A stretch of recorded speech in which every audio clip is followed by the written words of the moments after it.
Our reading is from John chapter 1, verses 1 to 14.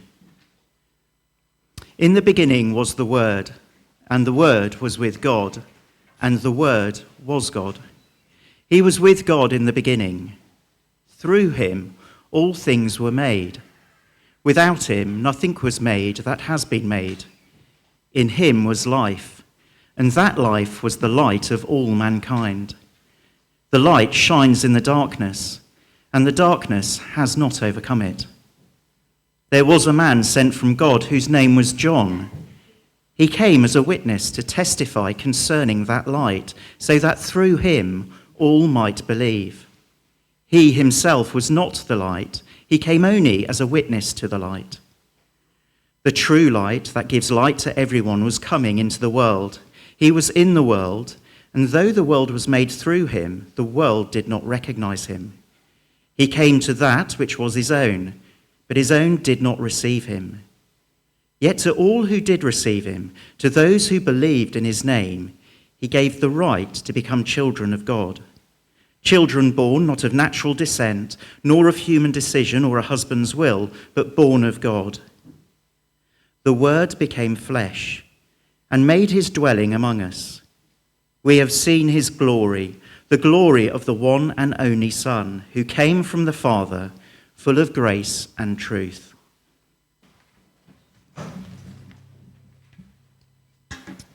The next reading is taken from Luke chapter 2, verse 1 to 20. In those days, Caesar Augustus issued a decree that a census should be taken of the entire Roman world. This was the first census that took place while Quirinius was governor of Syria, and everyone went to their own town to register. So Joseph also went up from the town of Nazareth in Galilee to Judea, to Bethlehem, the town of David, because he belonged to the house and line of David. He went there to register with Mary, who was pledged to be married to him and was expecting a child. While they were there, the time came for the baby to be born, and she gave birth to her firstborn, a son. She wrapped him in cloths and placed him in a manger, because there was no guest room available for them. And there were shepherds living out in the fields nearby, keeping watch over their flocks at night. An angel of the Lord appeared to them, and the glory of the Lord shone around them, and they were terrified. But the angel said to them, "Do not be afraid. I bring you good news that will cause great joy for all the people. Today, in the town of David, a Savior has been born to you. He is the Messiah, the Lord. This will be a sign to you. You will find a baby wrapped in cloths and lying in a manger." Suddenly, a great company of the heavenly host appeared with the angel, praising God and saying, "Glory to God in the highest heaven, and on earth peace to those on whom his favor rests." When the angels had left them and gone into heaven, the shepherds said to one another, "Let's go to Bethlehem and see this thing that has happened, which the Lord has told us about." So they hurried off and found Mary and Joseph and the baby who was lying in the manger. When they had seen him, they spread the word concerning what had been told them about this child, and all who heard it were amazed at what the shepherds said to them. But Mary treasured up all these things and pondered them in her heart. The shepherds returned, glorifying and praising God for all the things they had heard and seen, which were just as they had been told. This next reading is taken from Matthew 2, verses 1 to 12.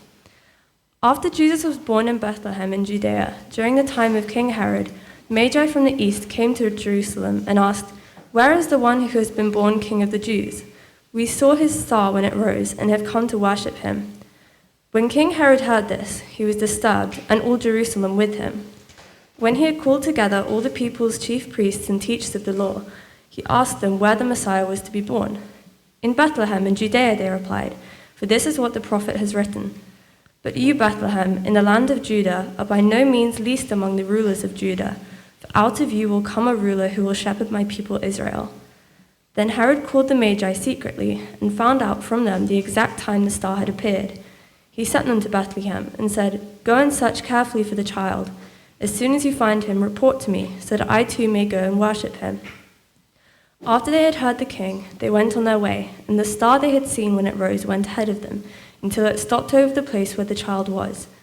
When they saw the star, they were overjoyed. On coming to the house, they saw the child with his mother Mary, and they bowed down and worshipped him. Then they opened their treasures and presented him with gifts of gold, frankincense, and myrrh. And having been warned in a dream not to go back to Herod, they returned to their country by another route. Great. Well, the readings that we've heard so far have been sort of written after the coming of Jesus. And I wanted just for a few minutes now to look together at a reading in the Old Testament that speak about the same events, but that were written some 800 years or so before Jesus arrived. So I wonder if we could have the first slide up. And when I was thinking about this during the week, the kind of the story or the arc of the story that we're going to see just suddenly reminded me, funnily enough, of a book I used to read to our kids. I don't know if anybody's come across this book called Peace at Last by Jill Murphy. Our copy used to be bigger. This is a bit small. But it's brought back a lot of great memories. Yeah, so one or two are familiar with this. Brought back great memories of reading this. Ours are very grown up now, but when they were little, used to love reading these sort of stories. It's a story about three bears. You may have heard of another story with three bears, but this one's got Mr. Bear, so quite formal this book, Mrs. Bear and Baby Bear.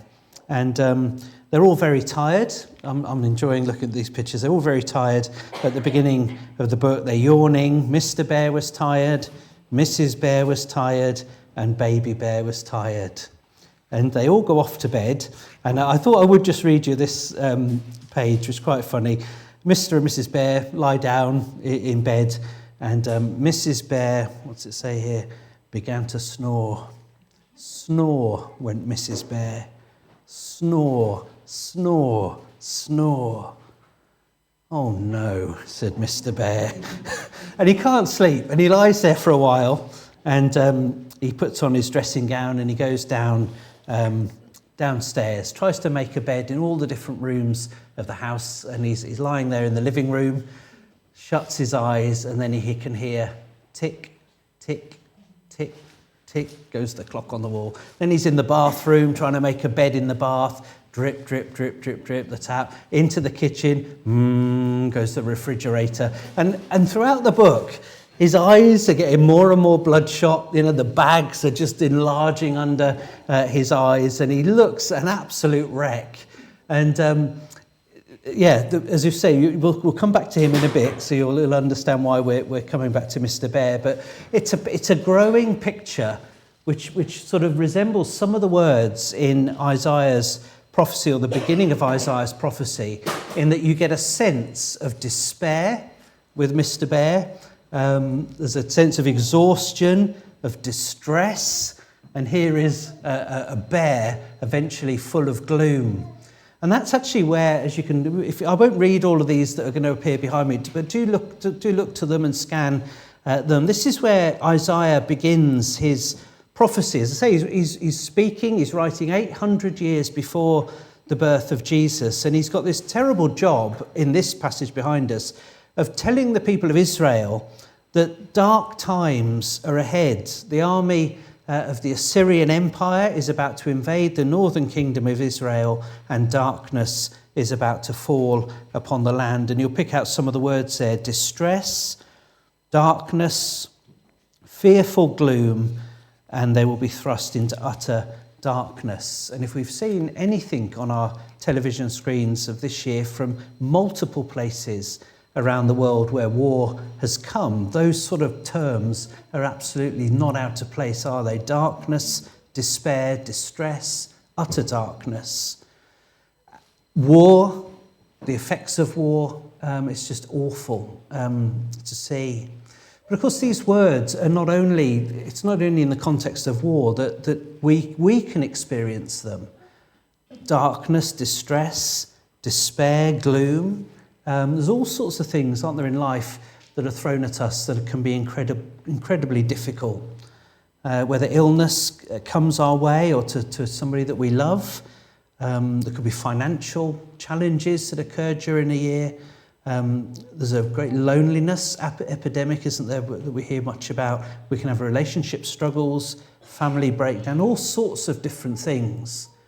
that in a sense feel like darkness, and they can feel like despair setting in and distress and gloom. Now, that's how chapter 8 of Isaiah finishes. As Isaiah continues to speak on the next slide, it's as if hope just bursts onto the scene. So we've got verses 1 and 2 up there, just sort of have a little bit of a scan, but there's a great change that is coming according to Isaiah. There's a time where there will be no more gloom for the distressed people. Deep darkness will be replaced by the dawning of a great light. One of the wonderful things we've seen this year, I think, is the photographs of the kind of northern lights. I don't know if it was a different year or whether this sort of thing happens every year, but I just seem to see a lot more photographs, pictures of the amazing sight of these lights in the sky. And that's what sort of fills Isaiah's vision now. Deep darkness will be replaced by the dawning of a great light. There's a sudden note of huge hope at the beginning of chapter 9 in Isaiah. Extraordinary change is coming. A great reversal is coming. And if we go on to the next slide, he uses lovely pictures here to describe the fact that when that day comes, the hope that it brings will bring about great joy. So again, just scan through what's on the wall, verses 3 to 5 behind me. He gives us a picture, firstly, of a once occupied land, a broken, shrinking land, presumably because of Assyria sort of invading, is going to be enlarged. We can again imagine that, can't we, of thinking about the poor people of Ukraine and the sort of shrinking of their land. And Isaiah is saying that when this day of hope comes in his passage, it will be like the land enlarging back to the borders, even beyond the borders, a real sort of sense of celebration, of rejoicing. He then goes on to talk about this bumper harvest. The joy of this great reversal will be like a bumper harvest coming in. We used to have somebody in the church, her name was Fiona. We've still got a Fiona, but this was a different Fiona. And every Christmas, we would receive a Christmas card from Fiona. And every year, without fail, inside it would be a gift card for the M&S food hall. And, it was year in, year out. And it was we then developed this lovely habit of having a Christmas Eve buffet. And so when Fiona's card arrived, there was a sense of, we're going to eat well this Christmas Eve, a sense of joy. And that's the picture in verse 4 of the day of harvest, that our needs are going to be met. There's going to be ample supply, a day of plenty and satisfaction. So an enlarged nation, a day of harvest. And then the final little sentence there about the picture of rejoicing warriors coming back from victory, from battle, victory secured, the plunder to be enjoyed. So Isaiah is saying we start with gloom. We start with Mr. Bear, moving from one room to another. Terrible distress and darkness. But there is a day when a great light is coming, and the joy of that day will be like the enlarged nation, the harvest coming in, the victory secured. Isaac, who's over there playing the guitar, managed to get me a ticket to watch my favourite football team at Wembley. They hadn't been in the Premier League for nearly 30 years. And I stood there as somebody that only saw the team now and then. I stood among ardent fans, that have been down in the doldrums, down where Sheffield Wednesday currently are, and Norwich, he says, looking around Plymouth, Luton. The Forest were there, down deep. And there at Wembley, where they won 1-0, and the genuine fans that have been there week in, week out, they were picked me up. I didn't know who they were. I said, pick me up, rejoicing together. That these are all the images that Isaiah picks to describe this day when darkness will be replaced by light. And I don't know if we can go on to verses 4 and 5. Sorry, 4 and 5 are there. He talks about this day when darkness is overcome, like a day of freedom. Do you notice the line there about bars across the shoulders, the rod of the oppressor? He's speaking about that yoke of slavery and being captives. Well, all of that's going to end. The yoke, the bar is going to be broken, shattered, removed forever. A day of freedom, an end of conflict. See that at the end, the garments, the battle garments will be thrown into the fire, done away with. And it's at this point when I was looking at this during the week that this book came to mind. Peace at last. There's a moment where Mr. Bear climbs the stairs and he returns to where he started. He lays down on his bed. Mrs. Bear's gone quiet and he closes his eyes and he says, peace at last. And that's the sense of what Isaiah's talking about, what he's looking forward to. Darkness, distress, gloom, captivity, oppression, utter darkness, overcome and replaced by light, unspeakable joy, victory over the oppressor, freedom, life, peace. That's what he's looking forward to, 800 years before Christ. And it sounds so appealing. I mean, I'm now thinking about Christmas Eve buffet, having thought about Fiona. But this is, what an exchange. Darkness, distress, gloom, captivity, oppression, for light, unspeakable joy, victory, freedom, life, peace. And the question as you're going through this writings of Isaiah is, where can this be found? And on the next slide, just a couple of words, verse 6. 800 years before Christ, Isaiah says, for to us a child is born, a son is given. That's the crux. That's the thing that will bring this change. Darkness to light, distress to joy, gloom to life. A child born, a son given. And that's got to then beg the question, hasn't it? Because that's a huge reversal Isaiah's speaking about. How on earth is a child given, a son born, into this world? How can that one person achieve this? Who is he? It's funny, we've actually got the answer on our little post there I noticed earlier on today. The rest of verse 6 on the next slide. He will be called, this child born, this son given, Wonderful Counselor, Mighty God, Everlasting Father, Prince of Peace. Isaiah's claim 800 years before the event is that the one in the manger is the mighty God himself. That's the one who's coming. That's the one that can bring that great reversal from darkness to light. And I think it may be the next slide, if we get verse 7 on the screen as well. He points forward to some of the consequences again of his coming. He will rule, says Isaiah. He will reign. He will govern. He will be a king, this child born. And we see that, don't we, in some of our readings. The wise men come and they bow down and worship the one that they recognize as God's promised king. And two things about the kingdom, which are up in those verses up behind me. Notice that his kingdom will be full of justice. His kingdom will be full of righteousness. A kingdom full of goodness and light and all that is right. A kingdom where there will be no wrong and no oppression and no slavery, no captivity, no evil. Darkness will be removed. Sin will be gone. Suffering will be gone. Pain will be gone. Mourning will be gone. Death will be gone. Everything will be made new.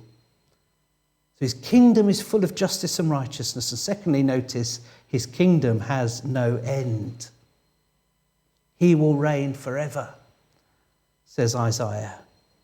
So just as we see on our news screens in the last couple of days in Syria, the sort of appearing to be the end of perhaps of one government, one system, one empire. I went recently to see Gladiator 2 and we reminded then of the great Roman Empire, which has come and gone. The British Empire, come and gone. Empires come. The Assyrians, who were about to invade in Isaiah's time, gone.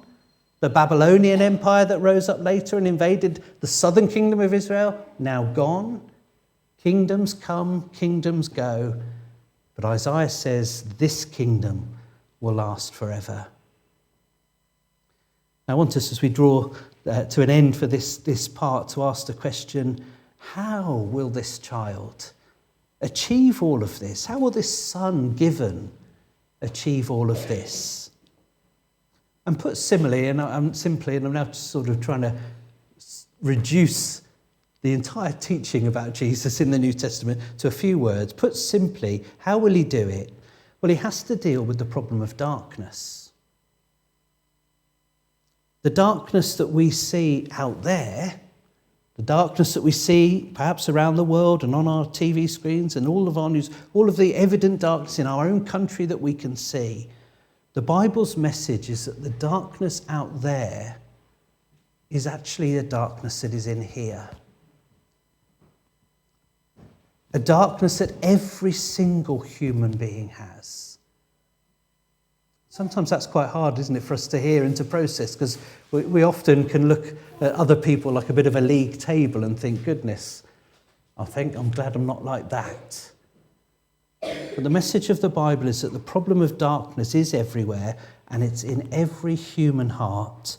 And the root of that darkness, according to the Bible, is the fact that we reject the one who is light, the one who is life, the one who is just, the one who is righteous, the one that made all things, the one who made you and made me, the one who sustains our lives and gives us breath.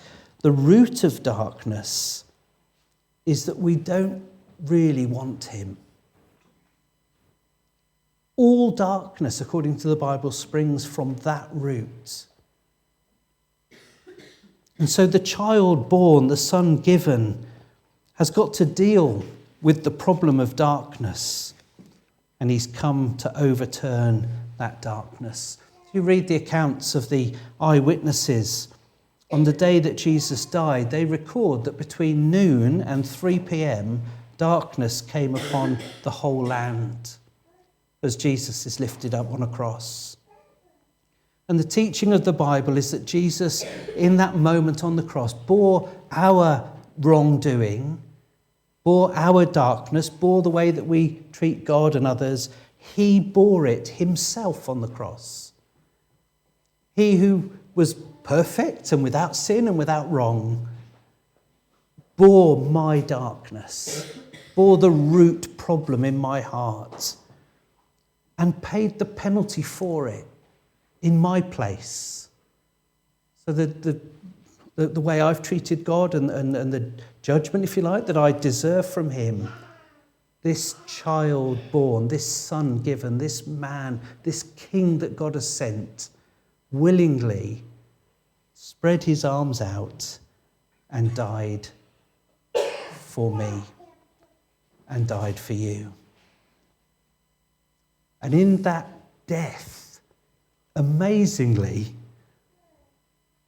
darkness and distress and gloom can be replaced by light and joy unspeakable and victory and freedom and life and peace. Everything that Isaiah predicted, achieved through what Jesus did, the son given, the child born. And so after the event, I think we've got one last slide or two last slides. The followers of Jesus, those that knew him, those that saw him live, saw him die, saw him alive again from the dead, would write so many words, including these. John writes in his gospel, the true light that gives light to everyone was coming into the world. In him was life, new life, a life that was the light of all mankind. And then on the final slide, Luke records the words, do not be afraid. I bring you good news that will be of great joy for all the people. Today in the town of David, a saviour, a rescuer has been born to you. He is Christ the Lord. So again, I don't know how much you've thought about Christmas before, and maybe you've been to many carol services. There's certain things we're familiar with, but Isaiah, so many years before, looking forward, was foretelling what was going to happen and what was going to be brought about through it. I remember one Christmas getting a present, and I'm sure if you listen carefully, I'm sure someone in the front can guess what this is. Of course. Again, you're probably thinking, how is he so thin? He always talks about food at the front. But I one Christmas sat there with the family and took hold of the wrapped present, gave it a little shake, and immediately smiled and thought, yes, not only has Fiona come through, but here are my Maltesers, which I look forward to every year. As I unwrapped them, I noticed that this cellophane here had been broken. I thought, well, that's odd, but it can happen. I then took the cellophane off and then noticed that, you know, the sort of lovely D shape that you have to push through to get to the goodies, that had also been pushed open. And so I immediately concluded, and I can fully understand this, that clearly the person that had bought them had succumbed to temptation. And, you know, I fully understand that. And I assumed they'd been tasting the goods before they wrapped them. And the shock of my life when I then flipped up the lid to find something else hidden within the Maltesers. And it was a ticket to go to the O2 to see a band that I really, really liked. It's lovely, isn't it? But the point is, don't miss the point, I presumed I knew what was in here. I presumed I knew all about this. I've been here many times before, let me tell you. But actually, there was something in here that I hadn't dreamt would be in here. And I just wonder, I'll leave you with this thought really, as we've come to another Christmas season, come to another Christmas carol service, and I just think it's so easy, isn't it, to come along and think, I know what this is all about.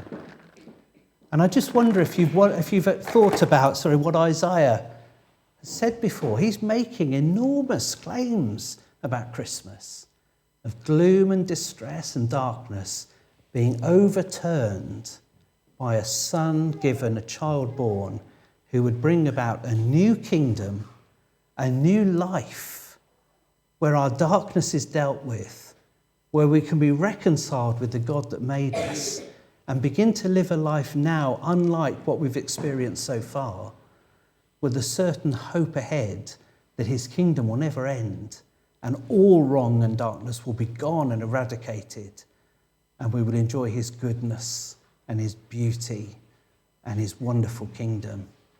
So there's a huge amount going on, maybe a bit more than we realise. So, sorry, now I'm going on. So a couple of things you could think about